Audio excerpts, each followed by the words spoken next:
60 లక్షల రూపాయలు తీసుకున్నది వాస్తవం. బట్టబయలు చేసిన బుక్ కీపర్ వసంత. భద్రాద్రి కొత్తగూడెం జిల్లా బూర్గంపాడు మండలంలో ఇటీవల సంచలనంగా మారిన డోక్రా మహిళల వివాదం. సారపాకలో నివసించే డోక్రా గ్రూప్ బుక్ కీపర్ పుత్తూరి వసంత అనే మహిళ డోక్రా గ్రూప్ మహిళల వద్ద నుండి 60 లక్షల రూపాయలు తీసుకున్నట్లు తెలియజేసింది. అట్టి డబ్బులను రియల్ ఎస్టేట్ చేసేందుకు సారపాకకు చెందిన బొమ్మెర వెంకటేష్ అనే వ్యక్తికి ఫోన్ పే ద్వారా 7 లక్షల రూపాయలు, హ్యాండ్ క్యాష్ ద్వారా మిగతా డబ్బులు ఇవ్వగా ఆ డబ్బులను వాడుకున్న అతను నన్ను మోసం చేశాడని తెలియజేసిన బుక్ కీపర్ వసంత. 9 నెలలుగా డోక్రా మహిళల డబ్బులు కట్టకుండా కాలయాపన చేస్తున్న ఏపీజీ బ్యాంకుగా కొనసాగుతూ ప్రస్తుతం తెలంగాణ బ్యాంక్ గా కొనసాగుతున్న బ్యాంక్ మేనేజర్ అట్టి డబ్బులను రికవరీ చేయడంలో ఎందుకు బుక్ కీపర్ వసంతపై మమకారం చూపించాడు అనేది ప్రస్తుతం హాట్ టాపిక్ గా బూర్గంపాడు మండలంలో చర్చనీయాంశంగా మారింది. వీరి ఇద్దరి మధ్య కుదిరిన ఒప్పందాలే దీనికి కారణమా అనుకుంటున్న మండల ప్రజలు.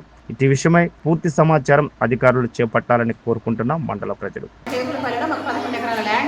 దాన్ని ప్లాట్లు చేసేసి ప్లాట్లు బిజినెస్ చేద్దాము అని చెప్పేసి చెప్పింది సార్. నన్ను ఒకసారి అక్కడ తీసుకొని వెళ్ళిండు కూడా సార్.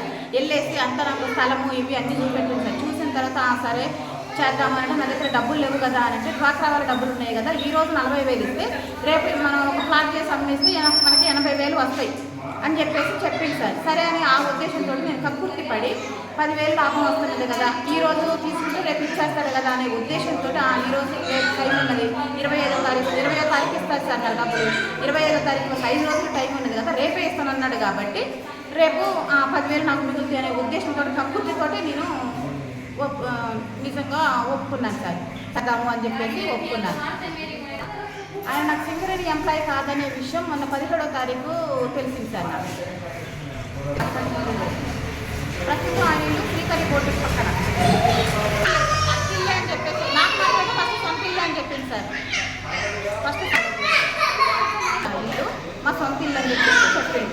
మాత్రం నా సొంత ఖర్చులకైతే మీరు వాడుకోలేదు, కానీ ఆ అబ్బాయికే ఇచ్చాను నేను. బొమ్మెర వెంకటేష్ అని అతనికే ఇచ్చాను సార్ నేను. మొత్తం 60 లక్షల వరకు ఇచ్చాను సార్ నేను. ఫోన్పే ద్వారా 7 లక్షల వరకు చేశాను సార్. క్యాష్ రూపంలో ఇచ్చాను.